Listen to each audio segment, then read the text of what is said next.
अस्सलाम वालेकुम। ये लाहौर है। कहते हैं जिसने लाहौर नहीं देखा वो पैदा ही नहीं हुआ। हम पंजाबी में इसे यूँ कहते हैं जिन्हें लाहौर नहीं देखा वो जमया ही नहीं। पूरी दुनिया में एक से बढ़कर एक हसीन खूबसूरत इमारत, कुदरती मनाजिर से भरपूर, साफ सुथरे हसीन झरनों आबशारों वाले शहर मौजूद हैं। फिर लाहौर में ऐसी क्या बात है, हत्ता कि शेक्सपियर ने भी अपनी एक नज़्म में लाहौर का जिक्र बहुत खूबसूरत अंदाज में किया है। मुझसे अगर पूछें तो मैं लाहौर की तारीफ एक जुमले में इस तरह करूँगी, लाहौर एक सहर अंगेज शहर है। इसकी सहर अंगेजी मुझ पर उस वक्त जाहिर होना शुरू हुई जब मैं किसी दूसरे शहर से वापस लाहौर आती थी।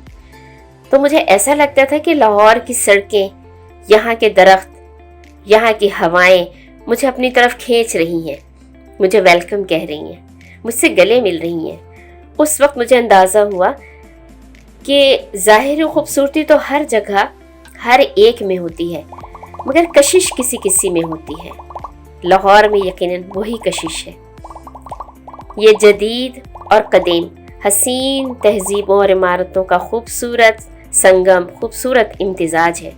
इसका शाही किला, butterfly park, Yadgar Pakistan, Lahore high court, ring road, mall road, Anarkali Bazaar, Ichhra बाजार और पैकेजेस, एम्पोरियम मॉल्स वगैरह, यहाँ नया पुराना सब कुछ है। तंगो तारीख गलियाँ, बड़ी बड़ी कुशादा शाहराहें, यहाँ क्या नहीं है। ये सब कुछ और सबसे बढ़कर यहाँ के लोगों की जिंदा दिली, जिंदा दिलाने लाहौर, खुश मिजाजी, मिलनसारी, मेहमान नवाजी, यहाँ के खाने, ये सब इसे हसीन, पुरकशिश और सहरंगेज बनाते हैं। और फिर 65 का लाहौर, जिसके बाद शायर ने कुछ इस तरह से कहा, फित्ते लाहौर तेरे जानिसारों को सलाम। लाहौर का वाघा बॉर्डर कि दुनिया में कहीं कोई एक भी सरहद, एक भी बॉर्डर इस जैसा नहीं कि जहां रोज़ शाम को दोनों मुल्कों की अस्करी परेड होती हो और आवाम का जम्मे गफीर डेली इसे जोश व खरोश के साथ देखने आता हो। इस वक्त मैं एम्पोरियम मॉल में फ़िज़ा और अनम के साथ हूँ। लाहौर के खूबसूरत तरीन मॉल्स में इसका शुमार होता है।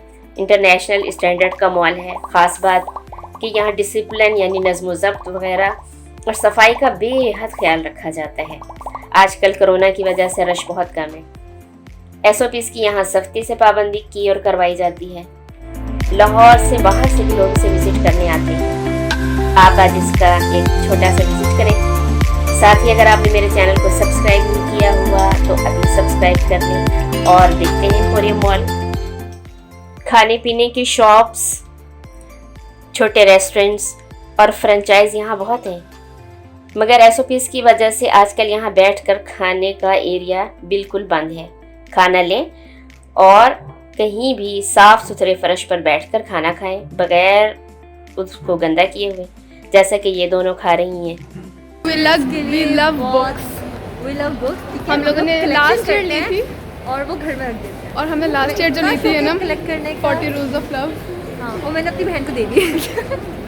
पढ़ी है शिया ने? हाँ, वो 40 Rules of Love इसकी ख़त्म हो गई है। उसकी हाफ हो गई है। वाओ। अब उसे स्कूल अब ऐसे मौक़ों पे कहते हैं शर्म आनी चाहिए, क्योंकि किताबें खरीद के ना। नहीं, मैंने उसको बेची है। मैंने 400 की ली थी, 500 की बेची है। लाइक आप लोग सोच सकते हैं ये लड़की किस कदर बिजनेस वूमन। वैसे लोग कहते हैं कि लड़कियों से कुछ होता है। अच्छा, बुक्स लेने के लिए जब हम यूनिवर्सिटी गए थे, oh my God, Anam madam books ऐसे ले रही थी, ऐसे ढूंढ रही थी जैसे इससे ज़्यादा ना पढ़ा लिखा कोई है ना बुक लवर कोई है, कि मैं परेशान हो गई। मुझे था कि मैं एक दिन में ख़त्म कर लूँगी सारी। और ना उसके बाद मेरे पास भी अभी तक स्टिल वो तीनों बुक्स वैसे ही पढ़ी हैं, मैंने एक भी नहीं पढ़ी। मेरे पास एक और है, कोई नॉवल है वो। अब मुझे समझ नहीं आया मैं किसको दूँ। मैं सोच रही हूँ अगली बर्थडे में काशू को दूँ। देखो एम्पोरियम कितनी वैसे ना आइडिया अच्छा है, बुक्स आके सेल कर दो। बुक्स क्योंकि आपको बुक्स देनी चाहिए ताकि लोगों को पता चले कि बुक्स पढ़ना कितना अच्छा एक वो है, एक्टिविटी कितनी अच्छी है, हॉबी होनी चाहिए यार बुक्स पढ़ना। हाँ, और जो पढ़ते हैं वो लोग बहुत अच्छे होते हैं, और और- जो नहीं पढ़ते वो तो माशाल्लाह लेजेंड होते हैं। हम लेजेंड हैं। वीडियो पसंद आए तो लाइक और शेयर और चैनल को सब्सक्राइब ज़रूर कीजिएगा। खुश रखें, खुश रहें, अल्लाह हाफिज़।